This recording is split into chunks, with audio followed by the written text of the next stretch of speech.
새 아침입니다, 애청자 여러분. 오늘 새벽에도 하나님의 참된 복이 애청자 여러분들에게 임하시기를 간절히 축복합니다. 오늘은 창세기 47장 27절부터 31절의 본문을 의지해서 야곱이 복을 받을 수밖에 없는 비결이라는 제목으로 말씀드리겠습니다. 하나님의 말씀을 보겠습니다. 이스라엘 족속이 애굽 고센 땅에 거주하며 거기서 생업을 얻어 생육하고 번성하였더라. 야곱이 애굽 땅에 17년을 거주하였으니 그의 나이가 147세라. 이스라엘이 죽을 날이 가까우매 그의 아들 요셉을 불러 그에게 이르되 이제 내가 네게 은혜를 입었거든 청하노니 내 손을 내 허벅지 아래에 놓고 인애와 성실함으로 내게 행하여 애굽에 나를 장사하지 아니하도록 하라. 내가 조상들과 함께 눕거든 너는 나를 애굽에서 메어다가 조상의 묘지에 장사하라. 요셉이 이르되 내가 아버지의 말씀대로 행하리이다. 야곱이 또 이르되 내게 맹세하라 하매 그가 맹세하니 이스라엘이 침상 머리에서 하나님께 경배하니라. 하나님의 복을 받는 방법은 단 한 가지입니다. 이것저것 여러 가지 방법이 있을 것 같지만 사실은 단 한 가지뿐입니다. 그 방법은 바로 그리스도를 마음의 주인으로 모시는 것입니다. 하나님께서 인간을 창조하실 때 이미 인간이 누릴 최고의 복을 주셨습니다. 생육하고 번성하며 충만하고 정복하고 다스리는 이 5가지의 완벽한 복을 주신 것입니다. 그러나 마귀에게 속아서 죄를 짓게 되고 하나님의 복을 완전히 잃어버리게 되었습니다. 하나님이 함께 하심으로 모든 복을 누릴 수 있는데 죄 때문에 하나님께서 인간을 떠나시니 참된 복도 떠나게 된 것입니다. 하나님의 참된 복을 놓친 인간은 자신들이 생각하는 복을 만들어 나갔습니다. 그래서 참된 복을 누릴 방법인 그리스도를 약속하셨고 그 약속을 믿은 구약의 믿음의 선진들은 모든 복을 회복하는 방법인 그리스도 중심으로 산 것이고 그 결과로 인간이 가진 최고의 복인 임마누엘과 하나님의 능력을 사용하는 엄청난 복을 누리게 된 것입니다. 하나님께서 주시는 복은 하나님과 관계가 정상적으로 회복될 때 받을 수 있고 그 관계의 형성은 오직 그리스도로만 가능합니다. 그렇다면 야곱은 그리스도와 어떤 관계로 그 엄청난 복을 누리고 살았을까요? 그 비결을 생각해 보겠습니다. 그리고 저와 여러분들의 삶에 적용시키셔서 야곱과 같은 참된 복을 마음껏 누리시기를 바랍니다. 먼저 야곱이 받은 언약을 살펴보겠습니다. 언약이란 말은 하나님의 약속이란 말입니다. 하나님의 약속이란 원래 인간이 받은 엄청난 복을 놓친 인간에게 참된 복을 회복하는 방법을 약속하신 것입니다. 그 방법이 바로 그리스도입니다. 그리스도란 말은 헬라어인데 이스라엘 사람들이 사용하는 히브리어로는 메시아입니다.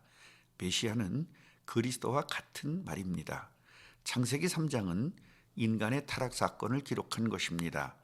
인간의 타락은 3가지입니다. 원죄로 인하여 하나님께서 인간을 떠나신 것이고 마귀의 지배를 받는 상태가 된 것입니다. 타락한 인간에게 해방되는 길을 주셨는데 그 약속을 언약이라고 하고 그 언약의 구절이 창세기 3장 15절입니다. 여자의 후손으로 그리스도를 보내주시겠다는 약속입니다. 이 언약이 아브라함 시대까지 믿음의 사람들을 통해 전달되다가 하나님께서 천사를 통해 아브라함에게 직접 말씀하셨습니다. 너를 통하여 그 약속하신 그리스도를 보내주시겠다고요. 이 세상에서 처음으로 아브라함의 가문으로 메시아, 즉 그리스도가 오신다는 약속을 받은 것입니다. 그 약속을 받자마자 아브라함은 사실로 믿었습니다. 그래서 아브라함을 믿음의 조상이라고 하는 것입니다. 너와 네 가문을 통하여 그리스도를 보내주시겠다는 약속이 바로 언약인 것입니다. 이 언약이 이삭에게로 전달되었고 이삭에게 전달된 언약은 야곱에게로 전달되었습니다. 그러므로 야곱은 절대로 이 언약을 놓치지 않았고 그 언약의 성취는 가나안 땅을 통하여 이루어질 것도 믿었고 그 믿음대로 자신의 인생을 바친 것입니다. 두 번째로 생각해 볼 것은 야곱은 언약을 가졌지만 더 중요한 절대로 잊지 않았다는 것입니다. 언약을 소유하는 것도 중요하지만 절대로 잊지 않는 것이 더 중요합니다. 야곱이 절대로 잊지 않는 언약 두 가지가 있는데 아브라함의 가문으로 그리스도가 오신다는 것과 그리스도는 가나안 땅에서 태어나신다는 것입니다. 야곱은 이 두 가지를 절대 놓치지 않았습니다. 그러므로 야곱은 절대로 가나안 땅을 떠나지 않으려 했고 자신의 의지와는 상관없이 가나안을 떠났을 때도 형이 죽인다고 해도 삼촌이 죽인다고 해도 어떻게 해서든지 가나안으로 오려고 한 것입니다. 이것이 언약을 잊지 않았다는 증거입니다. 오늘 본문을 보시죠. 30절입니다. 내가 조상들과 함께 눕거든 너는 나를 애굽에서 메어다가 조상의 묘지에 장사하라. 요셉이 이르되 내가 아버지의 말씀대로 행하리이다. 야곱은 죽어서도 그리스도가 오실 가나안 땅에 묻히겠다는 것입니다. 이 정도로 언약을 잊지 않은 것입니다. 이것이 야곱의 복받는 비결입니다. 야곱이 가진 신앙은 언약적 신앙이며 결론적 신앙이고 절대적 신앙인 것입니다. 상황에 따라서 변하는 것이 아닌 어떤 상황이 와도 약간 흔들리기는 했어도 절대로 잊지 않는 것이 가문과 가나안으로부터 오실 그리스도였습니다. 이것은 어떤 일이 있어도 변하지 않은 것입니다. 이것이 야곱의 복받는 비결인 것입니다. 우리들이 복의 근원인 하나님이신 예수를 믿으면서도 복을 받지 못하는 이유가 바로 이런 언약적이고 결론적이며 절대적 신앙이 아니기 때문입니다. 나를 통하여 땅 끝까지 증인이 되게 하실 것이고 세계가 복음화되면 그때 예수님이 재림할 것이며 예수님이 재림하시면 새 하늘과 새 땅이 오게 되어 완벽한 구원을 이룰 것임을 절대 잊지 않고 어떤 상황에서도 이 약속이 흔들리지 않는다면 야곱과 같은 복을 누릴 수 있는 것입니다. 사랑하는 애청자 여러분, 오늘 당장 이런 결단이 있기를 간절히 축복합니다.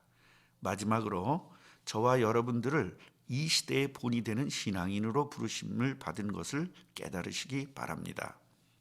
아브라함, 이삭, 야곱, 요셉은 족장 시대의 본이 되는 신앙인입니다. 모세와 여호수아는 출애굽 시대의 신앙 모델로 부르셨습니다. 다윗은 왕정 시대의 신앙 모델로서 그 시대와 지금까지 신앙의 본이 되도록 부름을 받은 것입니다. 다니엘은 포로 시대의 신앙 모델로 부르심을 받고 하나님의 모든 복을 누렸습니다. 저와 애청자 여러분들은 이 시대의 본이 되는 모델로 부르심을 받은 것입니다.